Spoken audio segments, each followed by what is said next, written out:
Bonjour à toutes et à tous, NBA Alpha, j'espère que vous allez bien. Merci à tous ceux qui sont là, les anciens comme les nouveaux. Aujourd'hui, on va pas parler de MVP, on va pas parler de superstar, on va parler d'un joueur que la NBA a presque oublié, mais qui refuse de disparaître.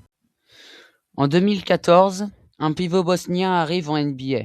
Physique, brut, dominant près du cercle, drafté et envoyé chez les Denver Nuggets. Le futur semble prometteur, mais très vite, un autre talent émerge. Nikola Jokic, un pivot plus lent, moins athlétique, mais génial. Et soudain, Nurkic passe du futur franchise player à pièce remplaçable. Il est transféré à Portland. Là-bas, il renaît. Double-double, impact défensif, leader discret. On commence enfin à parler de lui. Puis 2019. Fracture horrible de la jambe. Saison terminée. Certains pensent que c'est fini. Il revient aux Phoenix Suns, mais plus jamais vraiment au centre des projecteurs. Il a un rôle réduit, des blessures, des doutes. La NBA avance vite et elle l'oublie encore plus vite. Puis après Charlotte, arrive 2025. Nouveau maillot, nouvelle ville, personne ne s'attend à grand-chose. En 2026, Yusuf Nurkic réalise l'une des saisons les plus sous-estimées de la ligue. 2025-2026. Pas de projecteur, pas de pression médiatique. Juste une équipe jeune, en reconstruction. Et au milieu de tout ça, un vétéran, Yusuf Nurkic. Yusuf Nurkic, c'est 11 points, 10 rebonds, presque 5 passes. Des chiffres solides, pas extraordinaires, mais ce n'est pas le plus impressionnant. 3 triples-doubles consécutifs. Pour un pivot traditionnel. Pas un meneur, pas un créateur primaire, un pivot de 2,11 m.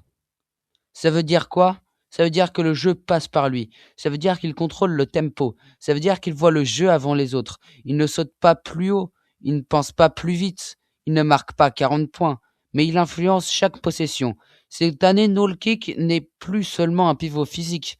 Il est devenu un facilitateur. Poste haut, main à main, lecture des coupes. Il joue presque comme un quarterback. Et quand un pivot commence à distribuer 10 passes dans un match, ce n'est pas un accident. Et maintenant, la vraie question, pourquoi personne n'en parle? Parce qu'il ne dunk pas sur 3 défenseurs, parce qu'il ne met pas 50 points, parce qu'il joue à Utah. Parce que la NBA moderne récompense le spectacle, pas toujours l'intelligence.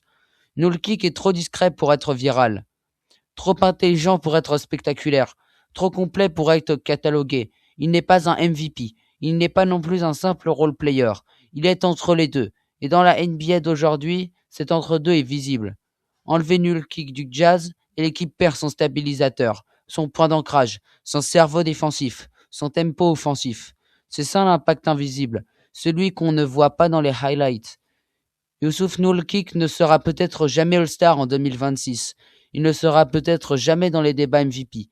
Mais cette saison, il prouve qu'on peut dominer un match sans dominer les réseaux sociaux. Et parfois, les joueurs les plus importants sont ceux qu'on oublie le plus vite. Si vous aimez ce genre d'analyse profonde, abonnez-vous à NBA Alpha. Ici, on parle du basket que des highlights ne montrent pas. Et aujourd'hui, on a rendu justice à Yusuf Nurkic.